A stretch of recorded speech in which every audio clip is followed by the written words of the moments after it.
This is the story of how Hollywood legend Rob Reiner and his wife Michelle were found murdered in their Brentwood home on December 14, 2025, and why their son Nick checked into a Santa Monica hotel at 4 in the morning, leaving behind a shower full of blood.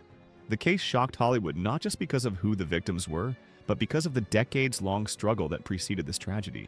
At 78 years old, Rob Reiner had directed some of the most beloved films in American cinema, including The Princess Bride, When Harry Met Sally, Stand By Me, and A Few Good Men, and his estimated net worth sat at $200 million. His wife, Michelle, 68, had captured the famous photograph of Donald Trump that appeared on the cover of The Art of the Deal and had built her own career as a photographer and producer.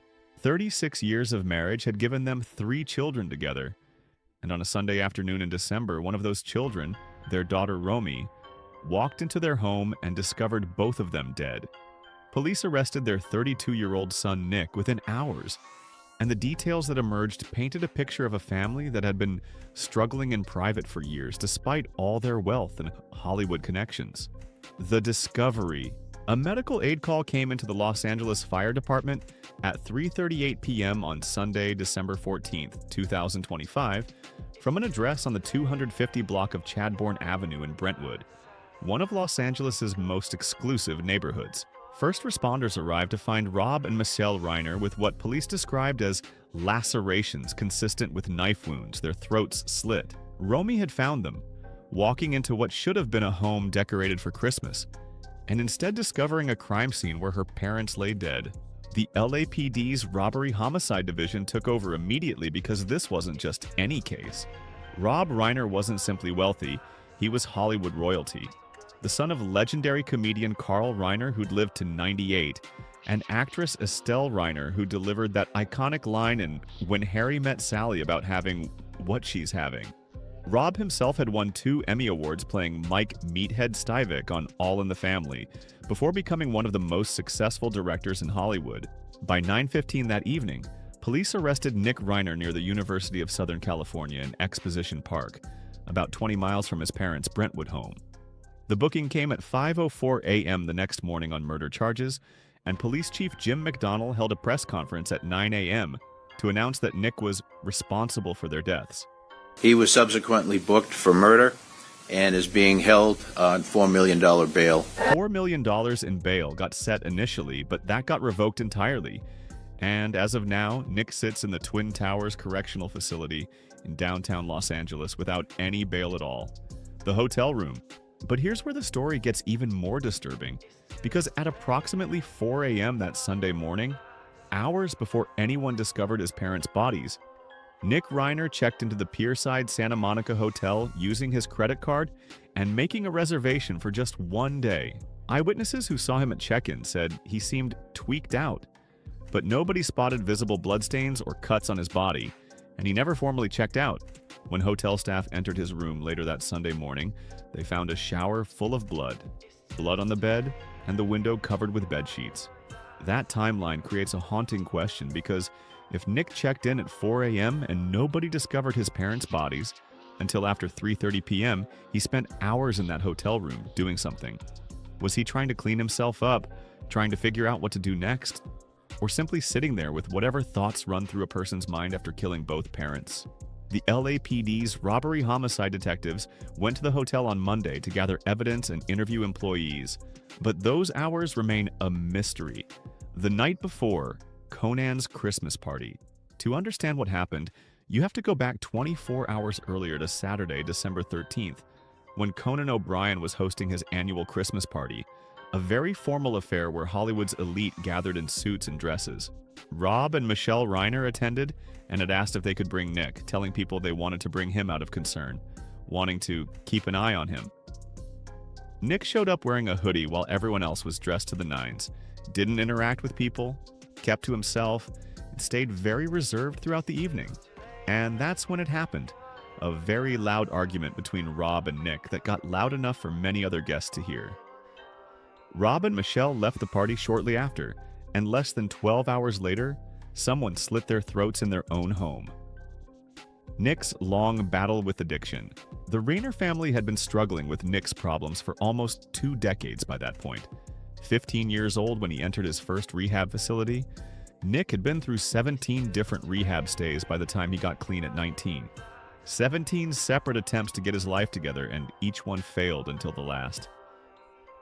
Heroin addiction drove him to periods of homelessness in Maine, New Jersey, and Texas, and in his own words, he described what that life looked like.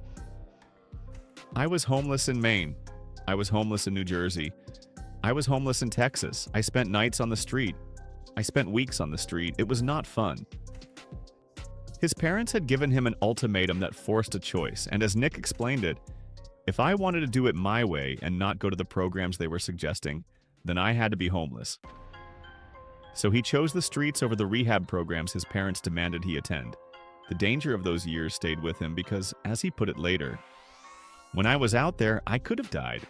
It's all luck. You roll the dice and you hope you make it." He called them a lot of dark years, which might be the understatement of his life given what came later. Even his relationship with his father had been strained from the beginning, and in a 2016 interview, Nick admitted that he and Rob didn't bond a lot when he was growing up. His explanation was simple but sad. Just, he really liked baseball, I like basketball. As if that small difference in interests had created a gulf that never quite closed. Violence had erupted before. Years earlier, when Nick described getting totally spun out on uppers, I think it was coke and something else. And punching out items in his parents' guest house, destroying the TV and lamp in a rage that led to another stint in rehab. That incident should have been a warning, a preview of what could happen when drugs and anger mixed in the worst possible way. Being Charlie, a father and son's attempt to heal. In 2015, Rob and Nick decided to work together on something that might help both of them understand what had happened over all those years. They co-wrote a film called Being Charlie with Matt Elisafon, a friend Nick had met in rehab, and the film premiered at the Toronto International Film Festival on September 14th, 2015, before getting released in May 2016. Nick Robinson starred as Charlie Mills, an 18-year-old troublesome addict who'd been in and out of rehab for years while his father, a Hollywood star running for governor of California, struggled to understand what was happening to his son. The parallels to Nick's real experiences with addiction and homelessness weren't subtle because they weren't meant to be. Rob directed the film and called it very personal, and the most personal thing I've ever done. But he also admitted something that cuts to the heart of this tragedy. What I didn't understand is the depth of what was going through. A man who'd built his career on understanding human nature and telling emotionally resonant stories couldn't fully grasp what his own son was experiencing, and that failure haunted him.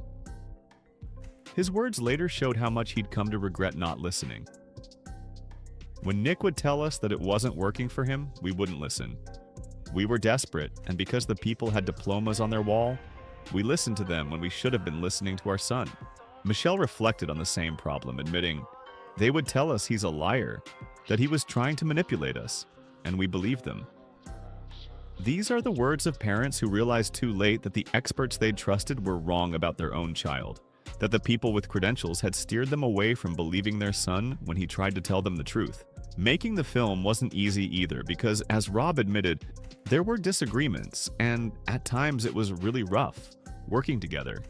Nick said, "Sometimes it would get overwhelming for me," which makes sense given he was reliving his trauma while trying to maintain a professional relationship with his father. The film got a 24% rating on Rotten Tomatoes based on 42 reviews, but its commercial success was never really the point. What mattered was the attempt at understanding, at healing, at building a bridge between father and son that addiction had burned years earlier. For a while, it seemed like it might have worked, like maybe creating art together had given them a path forward. But addiction and mental illness don't follow Hollywood story arcs, don't wrap up neatly in 2 hours with a resolution that makes audiences feel good. The final months. Michelle had been confiding in friends about Nick's mental health and substance abuse issues in recent months, telling people that she and Rob were at their wits' end and saying, "We've tried everything." These weren't the words of parents who'd given up, but rather the words of parents who tried everything they knew how to try and were running out of options, running out of hope. On September 9th, 2025, Just 3 months before the murders, the Reiner family attended the premiere of Spinal Tap 2, Rob's final film. Photographs from that night show Nick standing alongside his family, but he wasn't smiling, just standing there impassively while everyone around him celebrated. That image takes on a different meaning now, knowing what came 3 months later. Spinal Tap 2, The End. Continues came out in September 2025, 41 years after Rob had started his directorial career with the original This Is Spinal Tap in 1984. He'd come full circle with the sequel and had no way of knowing it would be his last film, that within months someone would murder him in his own home.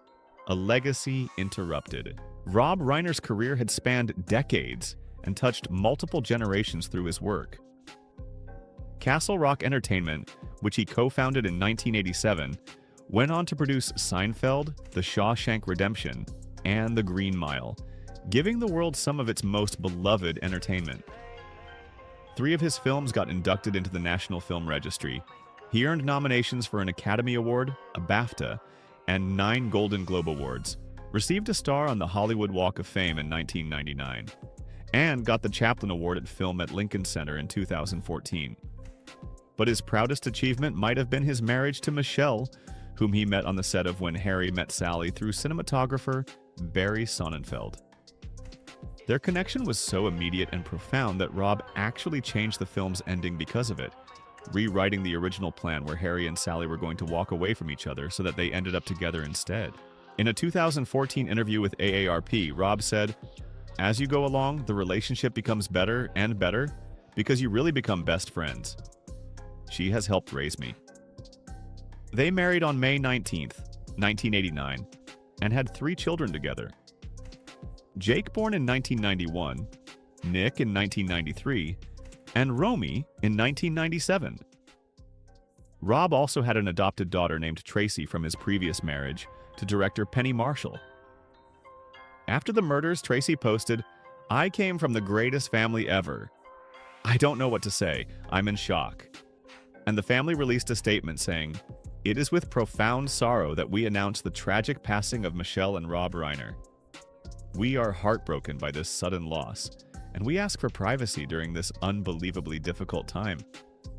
The question that remains: California Governor Gavin Newsom said of Rob that his boundless empathy made his stories timeless, teaching generations how to see goodness and righteousness in others, and encouraging us to dream bigger. While former President Barack Obama added that Rob's achievements in film and television gave us some of our most cherished stories on screen. The Norman Lear family noted that Norman often referred to Rob as a son, and their close relationship was extraordinary. And close friends like Billy Crystal and Larry David were seen at the Reiner home in the days after the deaths. As of December 16th, 2025, Nick Reiner remains in custody without bail while the case has been presented to the Los Angeles County District Attorney's Office for filing consideration, though no formal charges have been filed yet and the investigation continues. What happened in that Brentwood home may eventually become clear through the legal process, through court testimony and evidence that gets presented to a jury. But what's already clear is that this is a tragedy that extends far beyond one terrible night, far beyond a single act of violence. This is the story of parents who loved their son but couldn't save him from his demons, of a young man who battled addiction for half his life and somehow lost everything in a single night, of how mental illness and substance abuse can destroy even the most privileged and most loving families. Rob Reiner spent his career telling stories about the human condition, about love and friendship and redemption, making audiences feel things they didn't expect to feel. But in the end, he couldn't write the ending to his own family's story, couldn't direct it toward anything resembling hope or healing. And that might be the most devastating part of all, that a man who understood storytelling better than almost anyone couldn't find a way to change the story that mattered most.